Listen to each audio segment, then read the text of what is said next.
Hello, I'm Randy Haberkamp. I'm the Senior Vice President of Preservation and Foundation Programs for the Academy of Motion Picture Arts and Sciences. And this is Hollywood Home Movies, the virtual edition.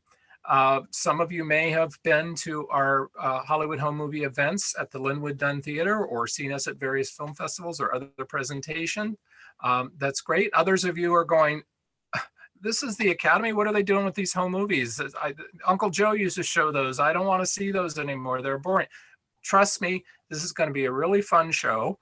And not only will you see some home movies of Hollywood stars and Hollywood behind the scenes directors and producers, but you'll also, I think, get a different appreciation for home movies because there's some really wonderful things that happen in home movies that aren't around anywhere else. And I'd like to introduce you now to the person who's curated this show, as well as all of the home movie programs that we've done. Please welcome Lynn Kersey. Lynn, good to see you. Thanks for putting this together for us. Hey, Randy, great to see you. And hi, everybody. I love curating the home movie collection at the Academy, and I'm thrilled that we have this opportunity to share some of these wonderful films with you. I think of home movies as being kind of like a time machine because they allow us to experience the past in a really personal, intimate way that no other kind of film does. While these are Hollywood home movies, the Academy has collected thousands of reels that were shot by all sorts of people who used their amateur cameras to document their lives, families, and experiences. And in home movies, we can often see content and points of view that are frequently left out in mainstream film. The Academy does take home movies very seriously. We think they're important, and we think they're an important part of our motion picture heritage. This program will give us a glimpse, as Randy said, into some Hollywood folks at work and at play from the 1930s into the 1960s. And as you may know, Hollywood was not a very inclusive place during those years. While it's gotten better, there's still a long way to go. But even back then, there were some people who overcame barriers against women, people of color, and other groups to work in a variety of positions in Hollywood and beyond. So this program will feature and celebrate some of those people, and I think that they still inspire us today. All of the home movies in the program are silent, so Randy and I will provide commentary, and we have a couple of special guests coming up who will join us a little later on. And right now, we have one other important collaborator who Randy will introduce. So home movies were traditionally done with just a projector and a screen, but we wanted to add a little bit of a professional flair. So we're going to do like they did in the silent days before sound came in the early 20s. We're going to have live musical accompaniment. So please welcome our special guest, the Twinkling Ivories of Michael Mortilla. Hey, kids. Nice of you to drop by. Thanks for joining us, Michael. I think the stage is set. We've got the movies loaded up. Michael, take it away. So here we go. We're going to start out with some footage from the Florence Ziegfeld Billy Burke collection. This is Catalina Island in 1934, and folks from Hollywood loved to sail over to Catalina and spend the weekend anchored, hanging out in their boats. Here come a couple now. This is lesbian director Dorothy Arzner on the right and actress Billy Burke on the left. Arzner was the only woman directing films in Hollywood at this point in time. She had directed her first film in 1927 and was the only woman director in Hollywood for many years. She and Burke were quite good friends. And this is Burke's daughter, Patricia Ziegfeld, in the beret, and her friend Blackie. Sadly, her father, Florenz Ziegfeld, had died a few years earlier. Here's Arzner with her Kodak Jiffy still camera. She started working in the film industry in 1919 as an editor and a writer, and then later became a director, and was the first woman to be a member of the Directors Guild. Here's Blackie again, probably filmed by Patricia or Billy Burke. The two of them were the ones who shot this home movie and many other home movies that are in their collection.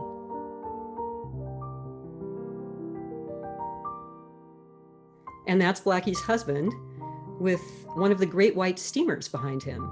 These were the ferry boats that took people from the mainland over to Catalina Island and back. So Hollywood folks love to come over and sail around. Sometimes they'd paddle over to visit people on each other's boats, like these two women seem to have just done. Or they'd go fishing or swimming. Here goes Patricia diving in. We'll see her mother in the water a little later. I love that nose guard. Billie Burke is probably best known today for playing Glinda the Good Witch in The Wizard of Oz. And she made dozens and dozens of other movies. Now, this is another day, and we're heading out of Los Angeles Harbor to visit the Hussar, which is this enormous yacht. It was the largest privately owned yacht in the world at this time, 4 masts. And coming up, I want you to look really quickly at the right-hand side of your screen for costume director Adrian. He's going to show up for just a second. There he is. And here again, Arzner and Burke. And that was Sam Goldwyn with them. And the 4 of them are all going over to visit the Hussar. Adrian had designed costumes for 2 of Arzner's films, and he worked on a number of films that Burke appeared in, including Dinner at 8 and The Wizard of Oz, of course. So you may be thinking whoever owns this yacht must be pretty wealthy, and you would be right. It's E.F. Hutton and Marjorie Merriweather Post. Post actually designed the interiors of the yacht herself. And it just keeps going.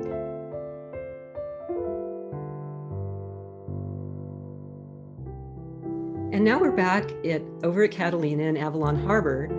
This is Patricia's boyfriend.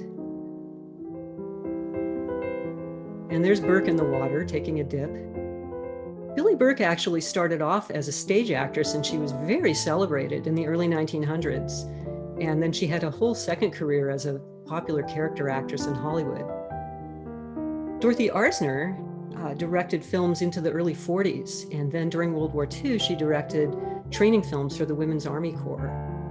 And later on, she joined the faculty at UCLA and taught filmmaking there. We are indebted to our friends at the UCLA Film and Television Archive for restoring many of Arzner's feature films.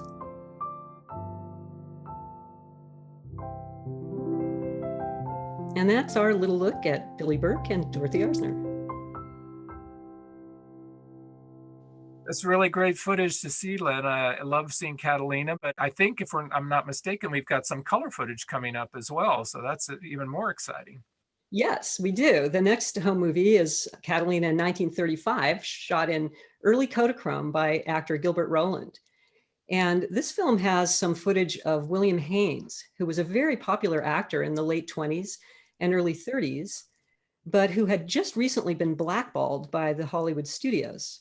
So 1935 was a turning point in his career. This is when he launched his second career as a designer and decorator to the stars. And what happened with William Haynes is that he was openly gay and was in a long-time relationship. And MGM in 1933 decided that he had to enter into a phony heterosexual marriage for PR purposes. Well, Haynes refused to do it, and that was it. He was blackballed and was never able to get another acting job. So he turned to designing and decorating and had a very successful second career at it. So let's have a look at this home movie. So here we go with actor Gilbert Rowland. That's George Cukor in the white shirt. David O. Selznick and Billy Haynes is standing up in the striped shirt. George Cukor was a good friend of Haynes, and he was known for throwing a lot of really big gay parties in Hollywood. And he actually had Haynes redecorate his house. That was one of Haynes's first commissions, and he turned it into a real showplace for Cukor's parties. Selznick loved also to throw parties, and he's our host for this yachting party. So William Haynes was in this longtime relationship, and it turned out to be a lifetime partnership with his partner, Jimmy Shields. And they worked together over the years when they started the design business and became very successful. In fact, he's much better known today as a designer than he was as an actor. Here's Gilbert Rowland. He's handed the camera to someone else for just a moment so he can get in the picture. He's usually behind the camera in his home movies. He's so shy. This is Irene Mayer Selznick, who was married to David and later became a noted theatrical producer. And here we have a couple of Academy Award winners. That's screenwriter Herman Mankiewicz on the left and director Louis Milestone on the right. Mankiewicz co-wrote Citizen Kane and many other classics.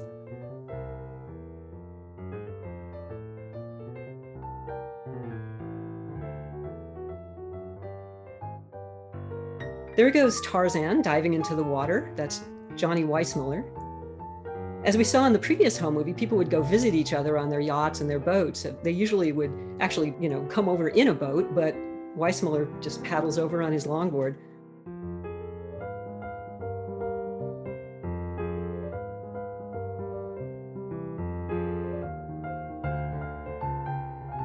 And here's Constance Bennett on the left, waving to us. She was very popular in the early 30s and was constantly on the cover of movie magazines. She and Gilbert Roland were married about a few years after this film was shot. They were already a romantic couple at this time, and they had 2 daughters together. Gilbert Roland was born in Mexico, and he grew up in El Paso, Texas. Actually, his given name was Luis Antonio de Alonso, but he changed it to his screen name, Gilbert Roland, based on 2 of his favorite actors, John Gilbert and Ruth Roland. And he came to Hollywood as a teenager and started acting in silent films and worked all the way up till 1982. There we go, Cukor and Haynes again.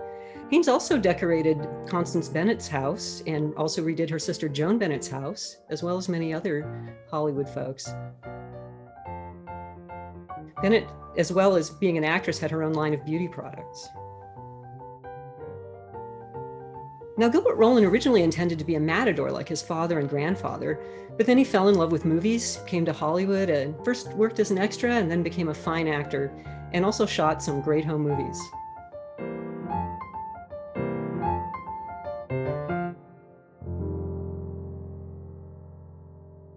So our next home movie is also from Gilbert Roland's collection, and this one he's behind the camera. That's Dolores Del Rio on the right, talking to Irene Mayer Selznick. Del Rio had come to Hollywood from her native Mexico in 1925 and quickly became very successful. King Vidor with the tennis racket, perhaps best known for directing The Big Parade or Hallelujah.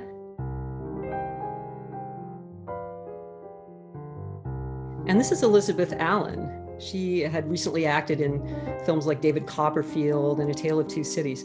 There are so many great clothes in home movies. That's another thing about them that's really wonderful. Now here's a great picture of John Gilbert, who was also a great actor. And of course, one of the people that Gilbert Roland took his name from. And this footage is kind of bittersweet because John Gilbert passed away about 6 months after this home movie was shot. This may be the last moving image footage of him. There's David O. Selznick with King Vidor and our hostess Del Rio in the background. The 3 of them had all worked on the film Bird of Paradise a few years earlier. John Gilbert again, and now dressed in white.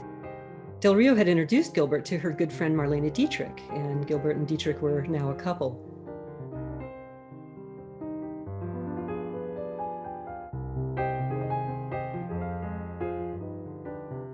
So Del Rio was obviously one of the most beautiful actresses in Hollywood.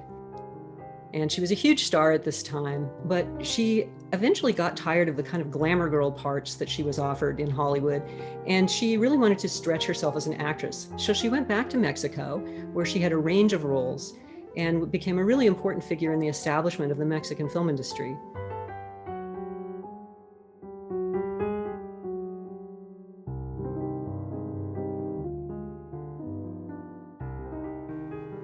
Here's Gary Cooper in his mohair suit.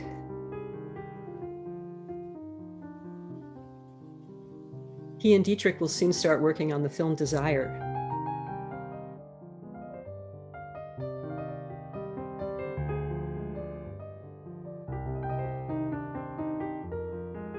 And here's our host, Cedric Gibbons, MGM art director. He had a really amazing career. He was nominated for 39 Oscars, and he won 11 times. And in addition to winning Oscars, he is the person who designed the Oscar statuette.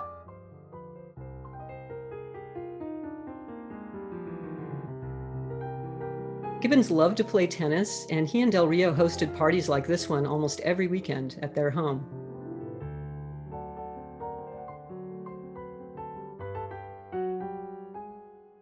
Their house was in Santa Monica, and in fact, it's still there. It's considered a Los Angeles historic landmark. As we look at a little buffet that's spread out for the guests.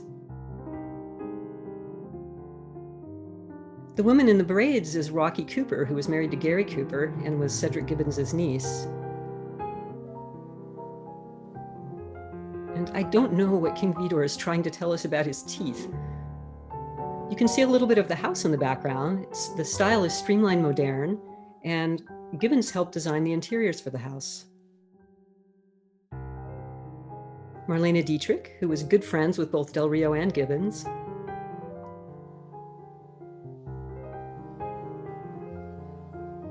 And we get one last look at our hostess, a screen legend both in Hollywood and in Mexico, Dolores Del Rio.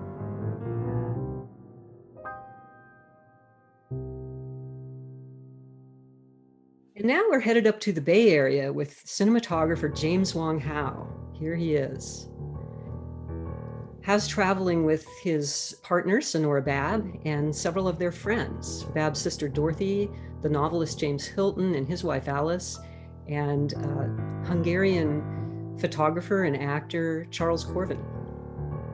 And I love this shot. It's very interesting to see what a professional cinematographer will do with a home movie camera. Look at that. The Golden Gate Bridge peeking out of a cloud, or perhaps fog. The bridge had just opened a few months before this home movie was shot in May of 1937.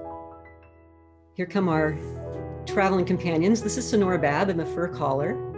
James Hilton is the tall man in the long coat.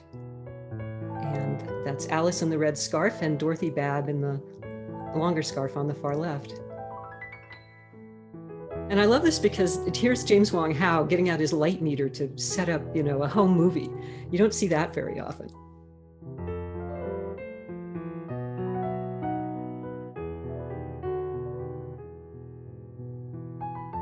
Some beautiful shots of San Francisco back in the early days. The skyline looks quite different now.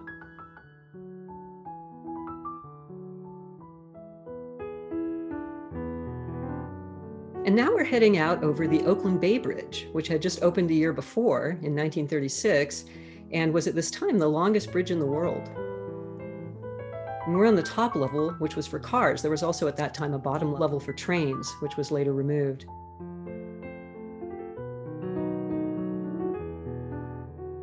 And you can see the angle where Howe is looking down at the people in the front seat, so you can tell he's standing up in the back seat to shoot this home movie. That's not very common. That's another thing that as a cinematographer, he thought of that, but who else would really come up with that idea? Howe was an extraordinarily successful cinematographer, and he's considered really one of the most important cinematographers in Hollywood history, as we look out at Coit Tower there. He started in silent films, and he worked all the way up into the mid-70s. He was nominated for 10 Academy Awards, and he won twice for The Rose Tattoo and for HUD.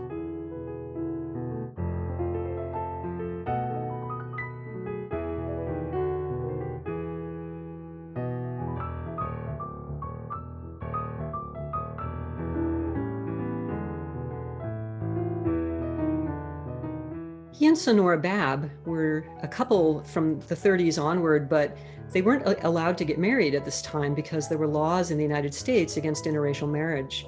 They were finally able to marry in 1948 when California changed that law, and they were together until Howe passed away in 1976. That's a good shot of Charles Corvin in the sunglasses and this great old gas station.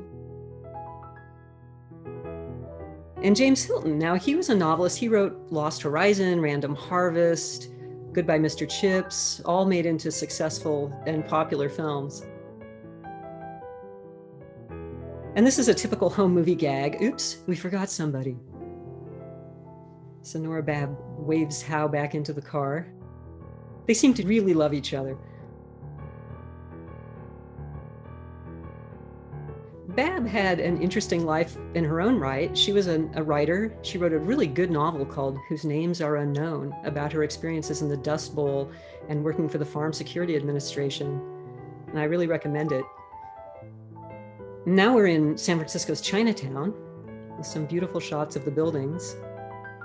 Hao actually was born in China, and he came with his family to the United States when he was just a little boy.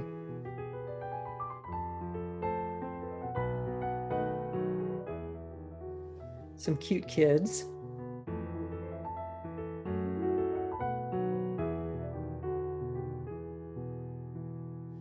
And now we're back on the road with a paper map. Remember those, Randy? We still have some. So do I. And a beautiful shot of Sonora Bab.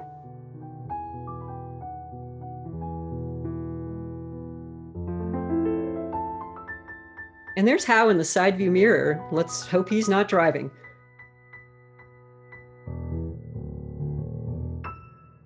Well, that was really terrific, Lynn. And now it's time for yet another segment. This time we've got a special guest to join us, the son of a legendary director who worked as a behind-the-scenes person in films for many years himself. He was the son of Henry Koster, who directed really great classics like The Bishop's Wife and Harvey and Deanna Durbin musicals and lots of other great films. So please welcome Bob Koster. Bob, thanks for joining us. Oh, it's my pleasure. Thank you for having me. Hi, Bob. Hi, Lynn. Bob, your dad was kind of an interesting guy in that he was born in Berlin and ended up making films in Berlin, but then came over to the United States in the 1930s. But he also was a guy who was kind of not only a consummate filmmaker, but a consummate entertainer. His films had a very humanist, light, multi-layered touch. So let's take a journey with you and your dad and his home movie camera. I would love it if Bob would tell a little story about his father leaving Europe before we roll the film, because it's quite an interesting story about how your father came to leave Europe as the Nazis were coming to power. Well, Dad knew he would have to leave Europe. He would have to leave Germany at any rate, because Hitler had just come to power and there were laws against Jewish people earning a living, actually. And so he could no longer direct in Berlin. He was just finishing up a movie. He went to the bank to get his money out so that he could pay for the railroad ticket out of Germany. And there was a bank teller there who the day before had been a friend of his. Now the fellow was wearing a Nazi uniform. He was an SA officer. And Dad said, "I'd like to take my money out." He said, "What's your name?" This is the guy who had greeted him as a friend the day before. And Dad said, "Well, it's Henry Koster." And he said, "You don't have any money here." And Dad said, "Yes, I do." And he took his passbook out of his pocket and handed it to the man. And the man, without looking at it, tore it up and threw it on the floor. Dad was not happy about that. And Dad said, "I would like to see the manager."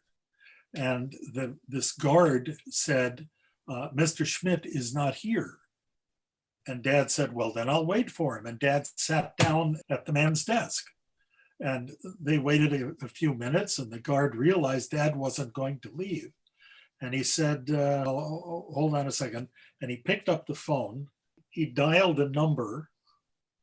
He said, "Hello, Mr. Schmidt?" He said, "I have a Jew here named Koster who wants to take his money out." "Okay, I'll tell him." And he hung up.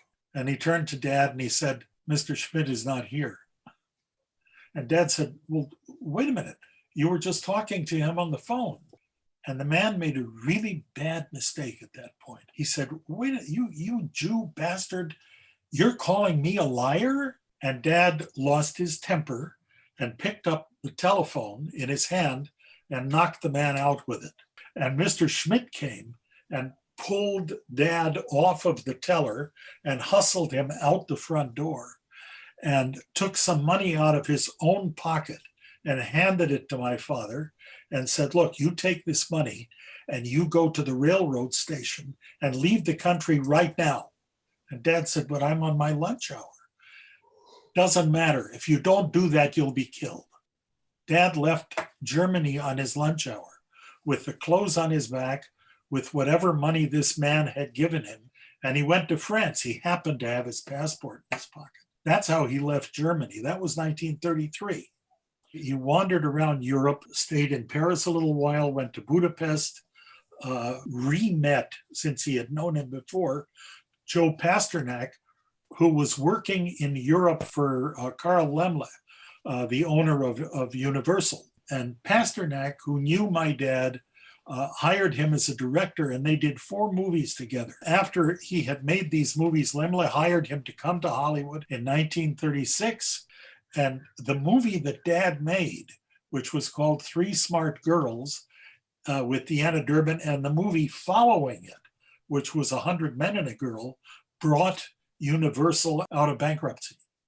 It's amazing. And that was his first Hollywood film, was Three Smart Girls. Three Smart Girls, yeah. Yeah.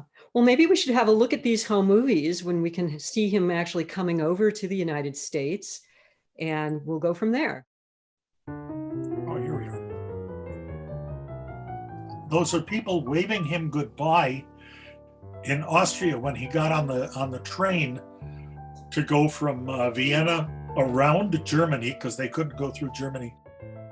Here Pasternak and my dad is on the right, Pasternak on the left, on the deck of the ship discussing what movies they're going to make. They were on the Ile de France.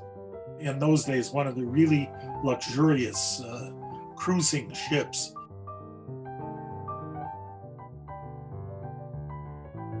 Of course, they didn't have cruises in those days. They just crossed the ocean. Oh, look, there's my mother. Huh. Kitty Coster. I have no idea who this lady was, but I certainly wish I did. She had the moves anyway. Look at that. That's New York when they arrived on February 21st, 1936. That's Pasternak. That's New York. Those are the docks. Those are people waiting for people coming on the Ile de France. And that's my father's first house on Bronson Avenue in Hollywood. Wow, so he made That's my father's first wife, actually, my mother. And that gentleman was Mr. Rubin, who was teaching Dad English. He didn't speak English. So now we're jumping ahead to 1949, behind the scenes of Come to the Stable. And this is Elsa Lanchester, who was the wife of Charles Lawton, who was one of Dad's best friends. There is Celeste Holm. And there's Joe Lachelle, the cameraman. And he did several pictures with Dad. Did you ever see a nun smoking before? I haven't.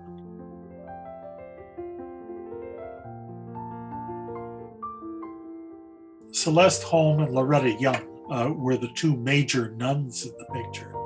And there were a number of others, as you can see. So this is behind the scene. This fellow is making snow because, believe it or not, in Beverly Hills, California, there's no snow in the winter.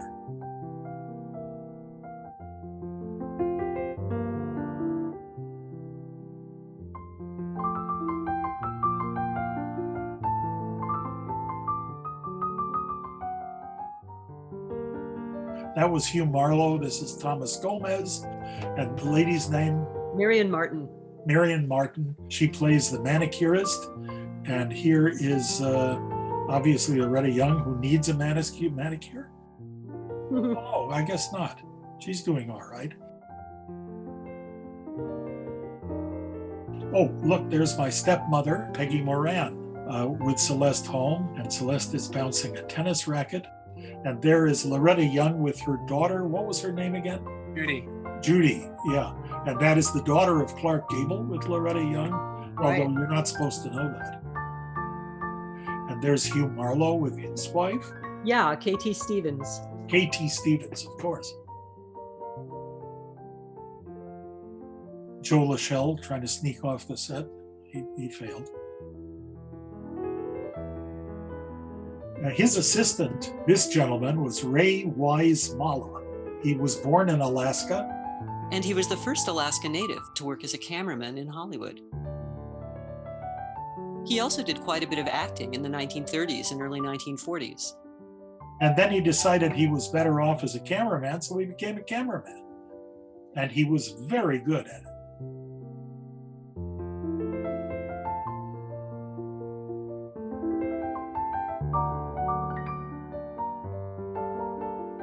And there is Celeste Holm bouncing up and down.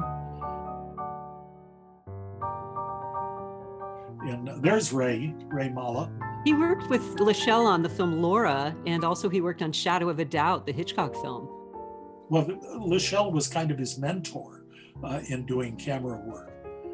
And a very nice man. I remember him. And his grandson, Ted Mala, is still a very good friend. He lives in Anchorage. There's Loretta Young again. There's my father with the scarf and dark glasses. There's some lights in the background that you never see those kind of lights anymore. Those are arcs. They use them to fill in. There's Dad being proud of himself, and rightly so, I may say. And there's Celeste. How many times have you seen nuns playing tennis? And she was good at it too. And in a moment you will see Louis Jean Haight or Height. I think it's Height, but I'm not positive. Height is better than Haight, okay. Anyway. And that's Dorothy Patrick. Oh, Dorothy Patrick, that's right. Everybody's doing their nails in this picture. Look at those cameras. Now everybody carries phones, huh? Yeah, that was a good picture. And it was in black and white, so it's great to see this color footage behind the scenes. That was really fantastic. Thanks so much, Bob, for joining us, and thanks for depositing these films with the Academy Film Archive and allowing us to share them with the world. It's really terrific to have the films of a director who not only enjoyed doing home movies, but behind the scenes films as well, where we can see that he had a different family and a separate family on the set when he made his films. That familial feeling really comes across. So thanks again. Well, the Academy, of course, is where the films belong. Absolutely. So that anybody who's interested can go and see them, and they become part of your history. Thanks so much, Bob. My pleasure. So now we're moving on to our next home movie, and this one's very short, so I wanted to tell you a little bit about it before we watch it. This footage was shot by writer-director Richard Brooks in November of 1948 at an exhibition baseball game. Brooks has captured one of the all-time baseball greats, the legendary Satchel Paige, pitching for a team of barnstorming Negro League players, and several of those players are members of the famed Kansas City Monarchs. Paige was only the 7th Negro Leaguer to join a major league team. He signed with the Cleveland Indians in the summer of 1948, and he helped Cleveland to win the pennant and the World Series that year. Now, the Negro Leagues were formed because the major leagues were segregated. Negro Leagues were very important in the African American community, but there's very little motion picture footage of them. The white newsreels didn't cover them, and Hollywood didn't make films about them. So these home movie images are very rare, all the more so because they're in color. So let's have a look. Here we go to Wrigley Field, Los Angeles, the minor league ballpark in LA at that time, home of the Pacific Coast League. And here comes Satchel Paige to the mound. He's wearing his Cleveland uniform, while his teammates are wearing their Royals uniforms. That was the name of their barnstorming team. That's Louis B. Mayer on the left and MGM musical producer Arthur Freed on the right.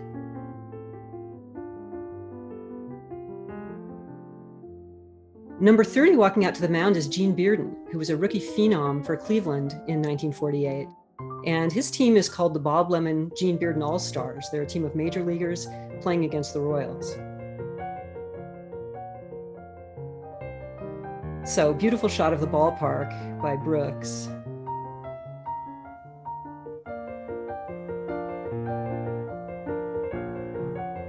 And there's Paige pitching the ball.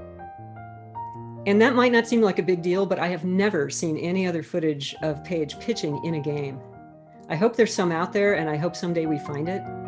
But in the meantime, it goes to show how valuable a home movie like this is. I love these women, very dressed up. I don't usually dress up quite so much myself when I go to the ballpark.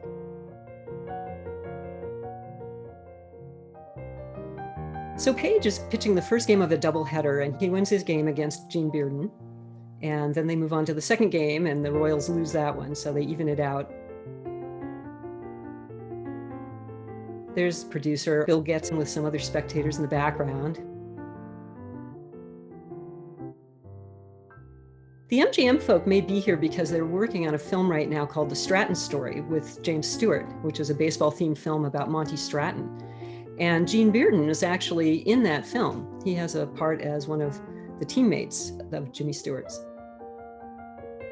The mayor seems to be quite enjoying himself.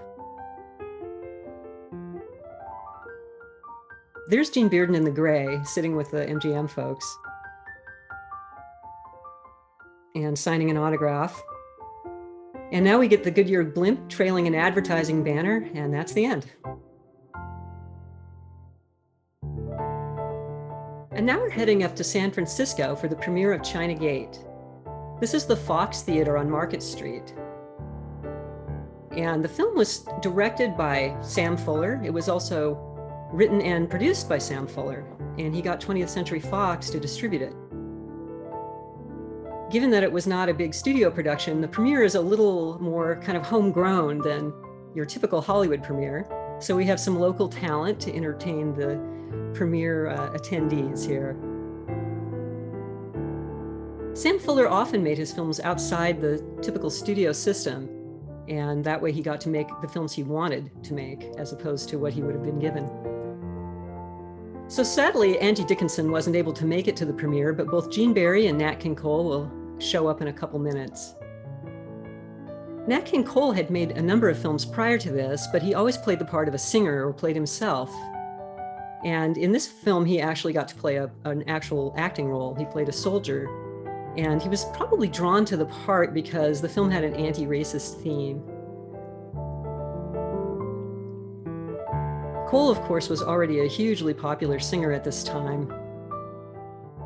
In the course of his career, he had 100 different songs or more, really, that were on the pop charts. He also, at this time, was making a television series called The Nat King Cole Show.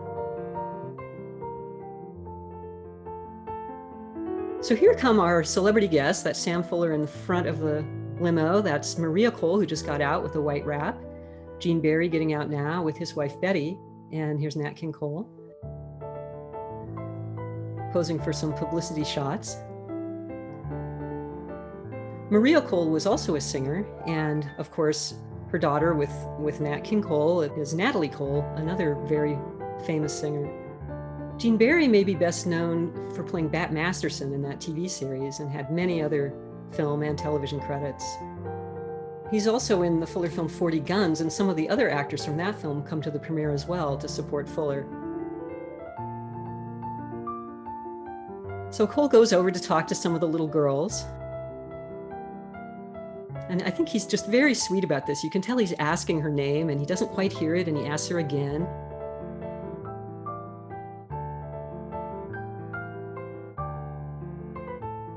Gene Barry lifts one of them up. I hope she's enjoying that as much as it looks like she is.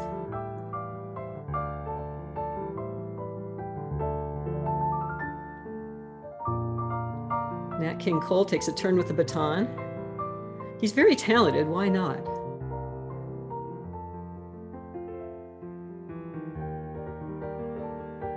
And now we've added George Givett on the far left. He's also in this film, and he started out in the early days in the Ziegfeld Follies, probably best known for being the voice of Luigi in The Lady and the Tramp. That's Barry Sullivan, who's in 40 Guns, and also Eve Brent in The Stole, and Robert Dix next to her, both in 40 Guns as well. And we don't know who this lady is, but she sure looks like she belongs at a Hollywood premiere, doesn't she? So in they go to see the premiere of China Gate. It's so good to see this footage of Nat King Cole. Wonderful talent. And I'm equally excited for our next home movie clips because it features one of my absolute favorite stars. It's footage from the set of The Trouble with Angels, shot by Gypsy Rose Lee, and who was also in the film. But we're going to be joined today by the star of the film. Please welcome one of my very favorite actresses for my whole life, Hayley Mills. Thank you, Randy. It's lovely to join you for this. I'm looking forward to it. Me too, and I realized this was a long time ago. You were just a kid, and at the same time, hopefully this will bring back some memories. Yes, I hope it will. It is a long time ago. I was 19, but to have this footage jogs the memory. I just wanted to ask you a few questions about Trouble with Angels and the film before we start looking at this footage. You grew up in a family where this was the family business you were in, acting. You had your father, who's a well-known actor, your mother was an actor, but also a writer, and of course your sister as well. How did you guys juggle your schedules? Well, it was quite a headache for my mother because hitherto she had always gone wherever my dad was working. And then I started working. So then she was split between being with him and being with me. But then Disney arranged for me to have a guardian. So that released my mother. She didn't have to sit on the set. She wasn't really cut out to be a stage mum at all. So that was much better. I was 19 and I really didn't need to have my mum anymore. So it was the first time that I went to Hollywood on my own. The production gave me the most incredible trailer. It was literally the length of a city block. It was huge. And empty. It had an enormous kitchen and everything. I remember I used to buy those ready-made packets of dough, which you chopped up into little bits and put them in the oven and they turned into biscuits. And I would take them onto the set. That's about the only cooking I ever did. So I was there on my own by that time, which was quite an experience. That's really terrific. Thinking of you passing out biscuits. Your sister was working on Broadway when you were starting out and received a Tony nomination for her performance. Shortly after that time, you received a juvenile Oscar for your performance in Pollyanna. So your parents suddenly had these two award-winning actresses, in their family. What was that like? Well, it was very exciting. When I got mine, I was 14. I think it took a few years for it to really sink in. I don't think I really fully appreciated the relevance until I was older. And of course, I didn't go to the ceremony. I think if I had gone to the ceremony, it would have had more of an impact. But I was at school, in my boarding school. My parents decided that it was probably gone straight to my head and turned me into a brat. So let's watch this footage and you can tell us some of your experiences, and I'll have a few more questions that we can talk a little bit after. Okay. This is footage from the Gypsy Rose Lee collection featuring you, Hayley, Rosalind Russell, and director Ida Lupino. Smile quietly. So Mother Superior was the working title. And here we go with actress Rosalind Russell. Roz, she was great. She was very impressive person, beautiful and impressive. And Billy Barnes, yeah, marvelous.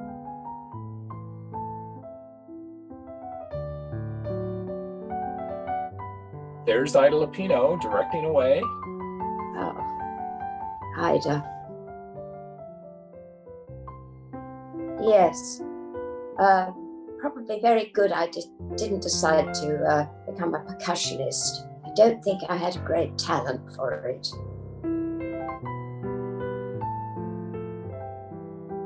There's your co-star, June Harding.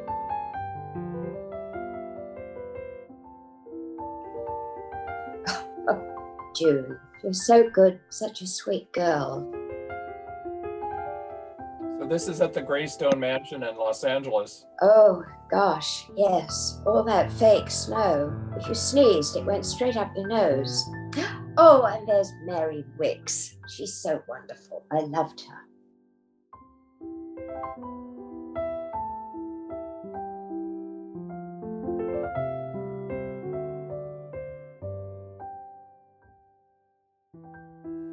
And the Mother Superior having a crafty cigarette. I love June's bouffant underneath that hoodie. Yes.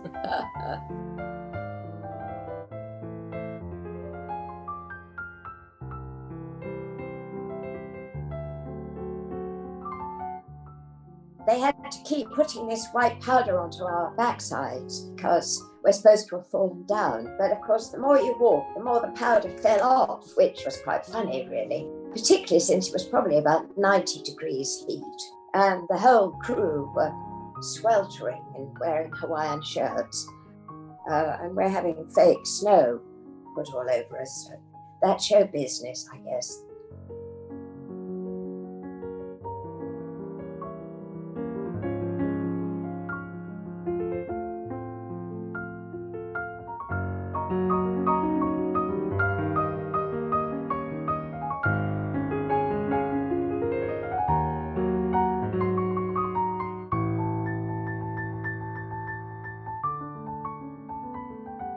Oh, here we are. Yes, Gypsy Rose Lee.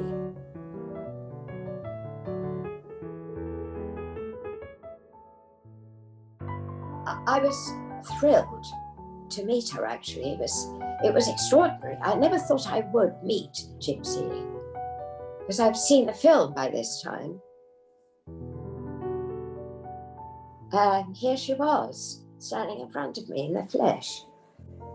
She was glamorous and very sweet and funny and very, very down to earth. I think that was part of her great appeal and why she was so very successful as a striptease artist, is that she seemed to sort of keep it at a distance. But I mean, she never looked down on her audience, but she didn't seem to take it 100% seriously either. She always had a sense of humor about it. The footage here where you're dancing with the scarves is not in the film, so this is some outtakes we're able to see here. Because what I really wanted Gypsy to do was teach me her burlesque routine. You had three really remarkable women on this film, with Rosalind Russell, Gypsy Rose Lee, who'd achieved so much in her life. She was a very successful businesswoman. She was a very good writer. And Ida Lupino. I think she was one of the only, if not the only, female film director at that time in Hollywood, which is really saying something in an industry largely dominated by men.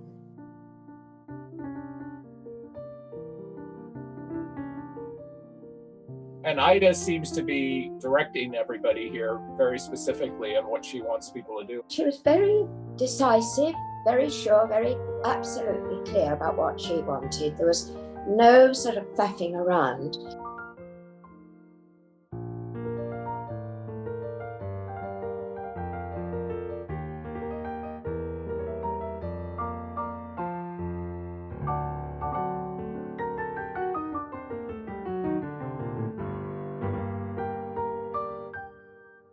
Ida. She always looked wonderful. Bill Fry, the producer, suggested that she wore only black and white on the set. Sometimes she wore hats.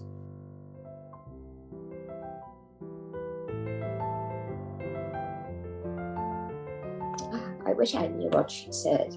Obviously made everybody laugh. Oh yes, and Ida used to insist that we all call her Mother, and on the back of her chair was written Mother of us all. Yes, three quite remarkable women, strong women, clever, talented women. And here comes another mother. And of course, everybody in their nun's habit to suit everybody. And it focused you on the essential things about a person, you know, their face, their eyes, their smile. There's something wonderful about that. June's birthday. I think that candle they probably stole that off the altar.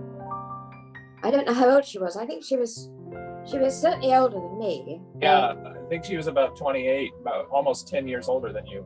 She didn't seem like it. She had a youthful energy. Yeah, she did.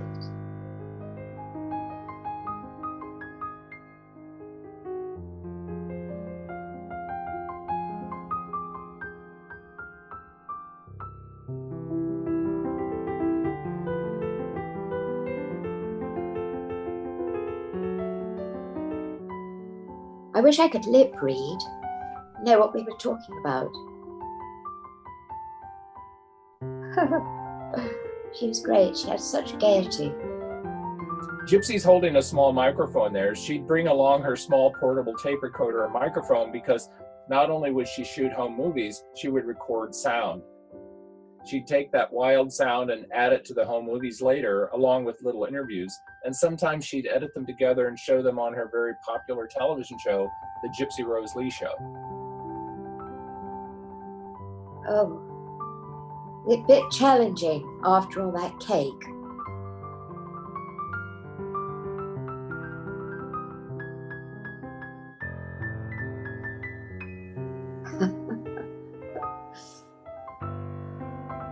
Oh, it's lovely to see this. Lovely. It was really fun to hear you talk about it too, and especially about the strong women on the set. Could you talk a little bit about Ida Lupino's directing style? Having been an actress, she let everybody do what they wanted to do. She saw what they had brought to the set and then made suggestions.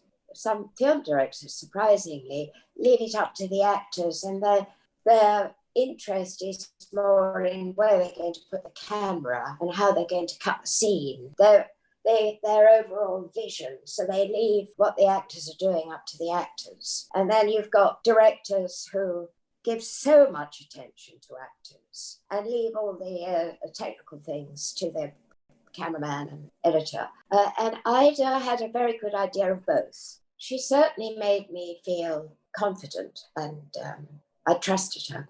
It seemed odd to have a woman as a director, because in my experience, it had always been a man. And now suddenly it's a woman. And it was a little odd.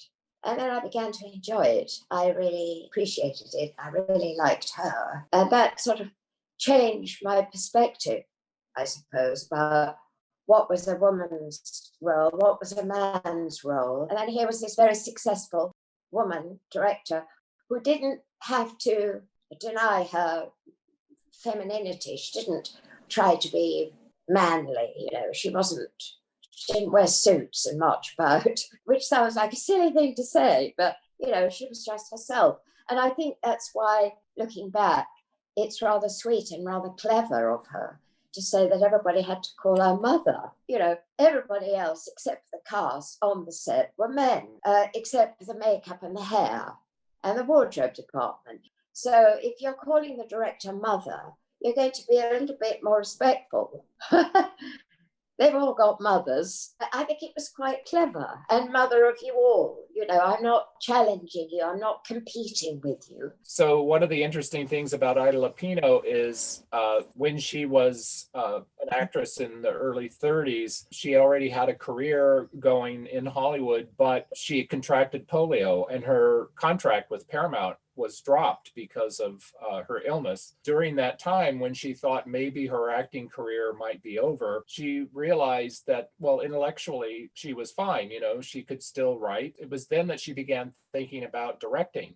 Really, that kind of, you know, difficulty made her reevaluate, and then ended up creating the pathway for the only director in the Directors Guild who was a woman in the 50s, was Ida Lupino. I think it's really terrific that there's an even more poignant part to the story above and beyond fighting for a position. That's very interesting. I didn't know that. And of course, it was at a time when women were beginning to really challenge the status quo. So she was definitely one of the first, as was Gypsy Rose Lee. I think one of the interesting things about this film is that it was so female centric in a time when that wasn't really very common, and yet at the same time there were examples and there were people pushing the boundaries. So yeah, my big disappointment with the film, when I first read the script, I remember being absolutely thrilled that I was finally going to get into a nun's habit,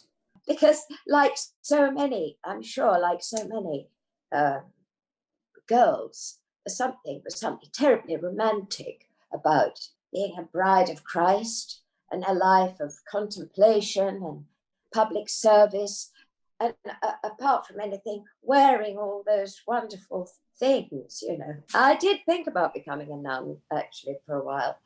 Then when we got to do the film, and they decided they wouldn't go to the point where she actually dons the habit, I was terribly disappointed. But anyway, there we are. You can't have everything.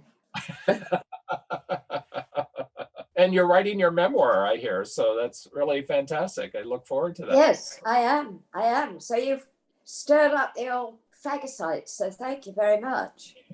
Our pleasure.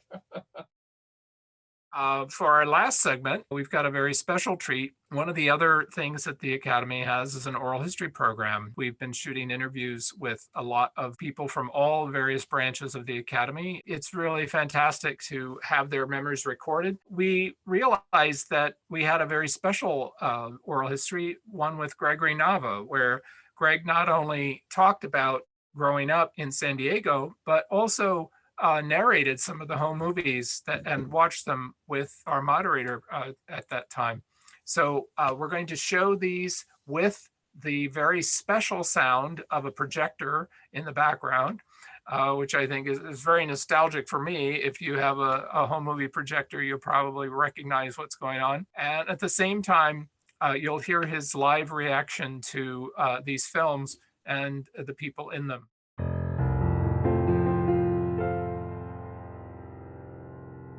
When I grew up, my parents were always taking home movies, 8mm home movies. My whole life is on 8mm home movies. So let's take a look at some of these images and some of the people who we'll be talking about. This is me.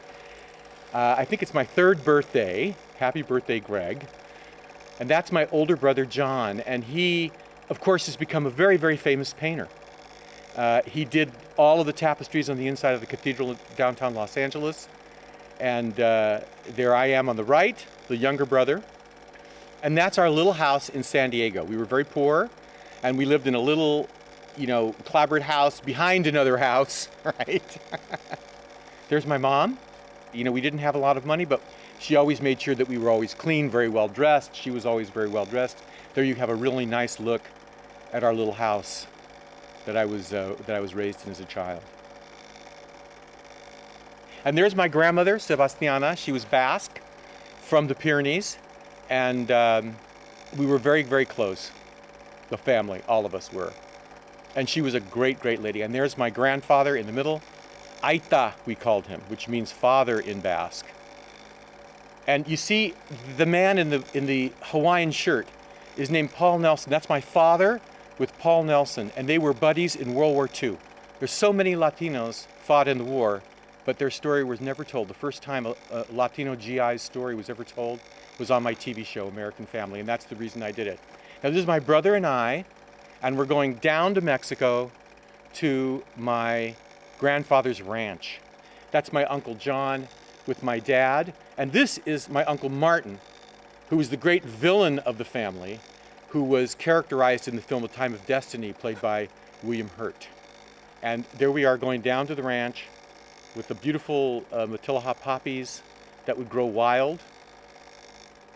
This is us at the Descanso Ranch having a barbecue with my family, Mm-hmm. You see my cousin Pammy there with that red hair, that's very Basque.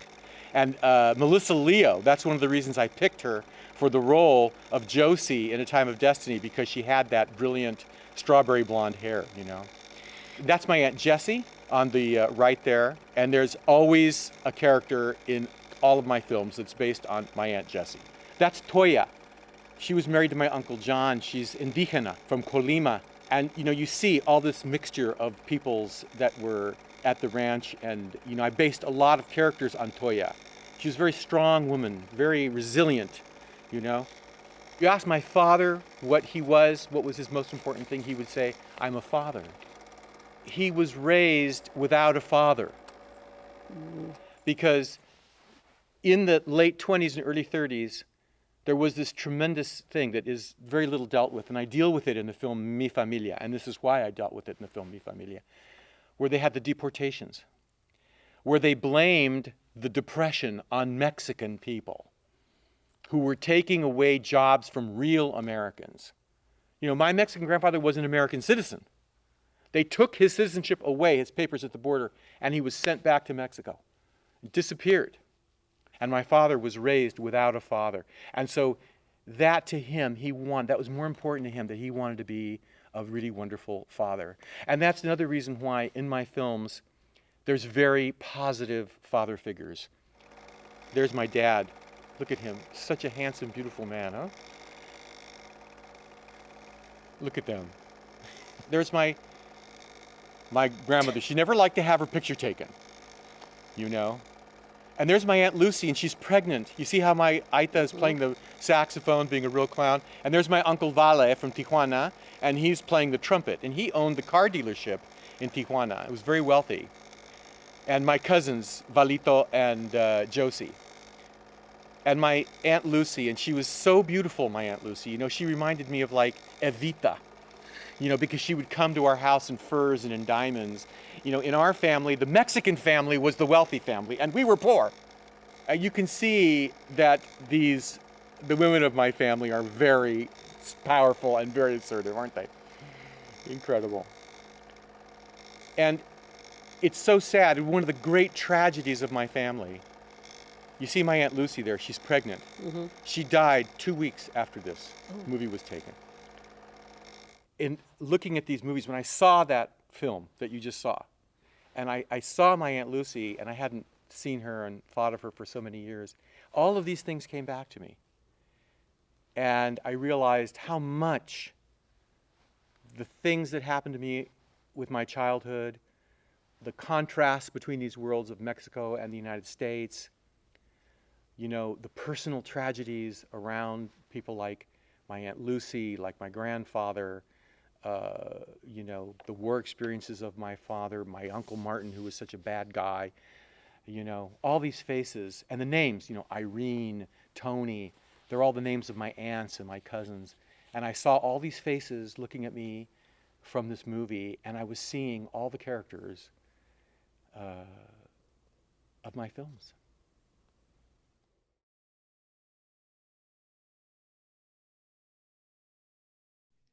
Wow, that is just so wonderful. Such wonderful stories and wonderful home movies. Thank you, Gregory Nava. To think that little boy that we see with his birthday cake at the beginning, growing up to be the director of El Norte and Selena and Mi Familia is really terrific. So really happy we have that. So we promised you not only to show you some really rare and unusual Hollywood home movies, but we also promised to tell you about how to save and preserve and share your own home movies. So here is one of the Academy Film Archives archivists, Sean Savage, to tell you a little bit about how to deal with your home movie collection.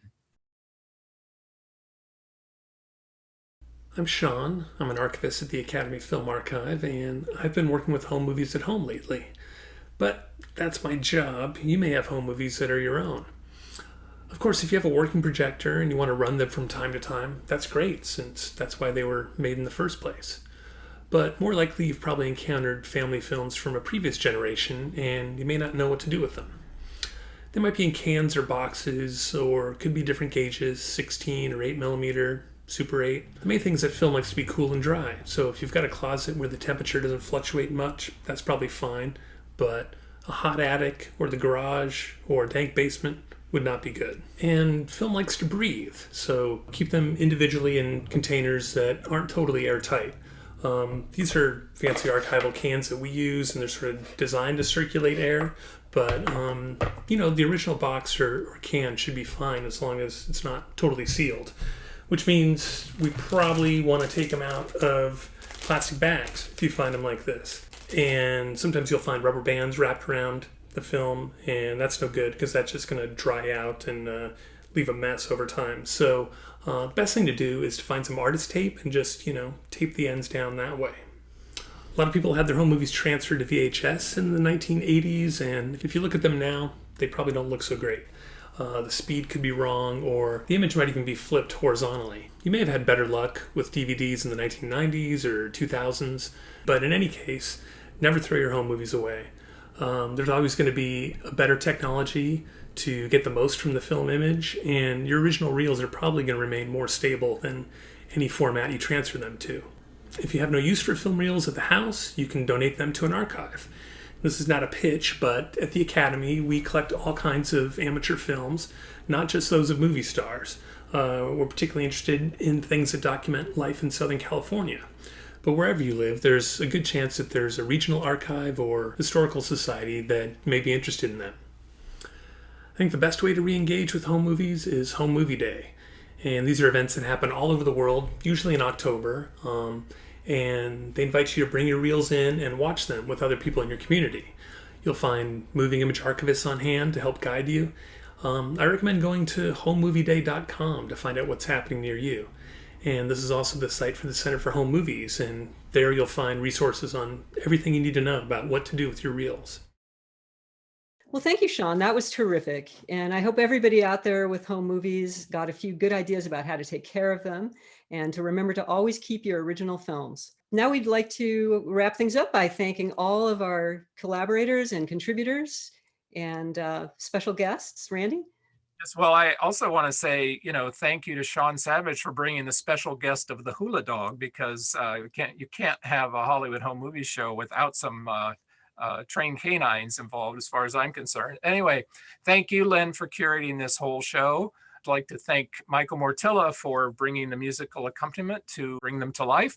I'd like to thank Bob Coster and Sean Savage for presenting special segments, as well as Gregory Nava, the director, showing his family's movies. And of course, our special guest star, Haley Mills. Thank you very much, Haley, for joining us. And Lynn, I hope you're already thinking about what part 2 is going to be like. Thanks so much. Thank you. Bye, everybody. Bye.